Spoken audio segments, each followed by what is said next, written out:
মাদক বিরোধী অভিযানের ঘোষণায় ভেনেজুয়েলার সঙ্গে যুক্তরাষ্ট্রের উত্তেজনা তুঙ্গে। পাশাপাশি 2 সেপ্টেম্বর থেকে ক্যারিবিয়ান সাগর ও প্রশান্ত মহাসাগরেও মাদক বিরোধী অভিযান চালিয়ে যাচ্ছে মার্কিন সেনারা। সবশেষ বৃহস্পতিবার ক্যারিবিয়ান সাগরে থাকা মাদকবাহী নৌকা দাবি করে আবারও হামলা চালিয়েছে যুক্তরাষ্ট্রের সামরিক বাহিনী। এই হামলায় অন্তত 4 জন নিহত হয়েছে বলে নিশ্চিত করেছে পেন্টাগন। এ নিয়ে সন্দেহজনক মাদকবাহী অন্তত 20টির বেশি নৌযান লক্ষ্য করে হামলা চালিয়েছে ওয়াশিংটন। সব মিলিয়ে নিহতের সংখ্যা 80 ছাড়িয়েছে।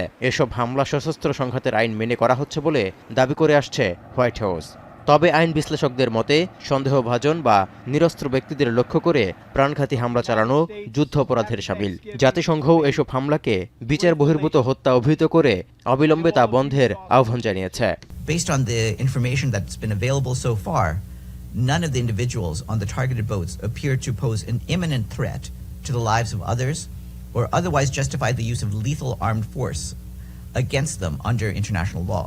এদিকে ভেনেজুয়েলায় মাদকবিরোধী স্থল হামলা শুরুর হুমকির পর দেশটির উপর নজর রাখতে ত্রিনিদাদে রাডার বসিয়েছে যুক্তরাষ্ট্র। এর মাধ্যমে কার্যত ভেনেজুয়েলার ঘাড়ের উপর নিঃশ্বাস ফেলছে ওয়াশিংটন। দেশটির উপকূলের একেবারে কাছাকাছি মোতায়েন রয়েছে বিভিন্ন ধরনের যুদ্ধজাহাজ। পুয়ের্তো রিকোর ঘাঁটিতেও রাখা হয়েছে অত্যাধুনিক যুদ্ধবিমান ও ড্রোন।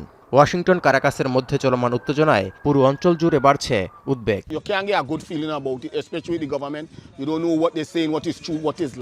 এমন পরিস্থিতিতে সার্বভৌমত্ব রক্ষায় প্রস্তুত বলে পুনর্ব্যক্ত করেছেন ভেনেজুয়েলার president Nicolas Maduro.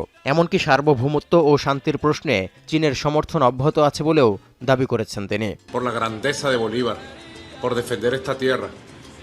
Yo espero que con el favor de Dios y de nuestro comandante, nuestro Señor Jesucristo, sigamos como vamos.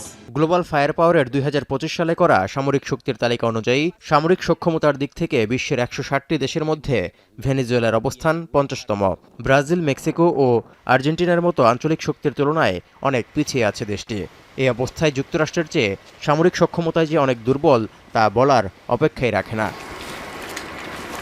Touhidur Rahman, এখন বিশ্ব।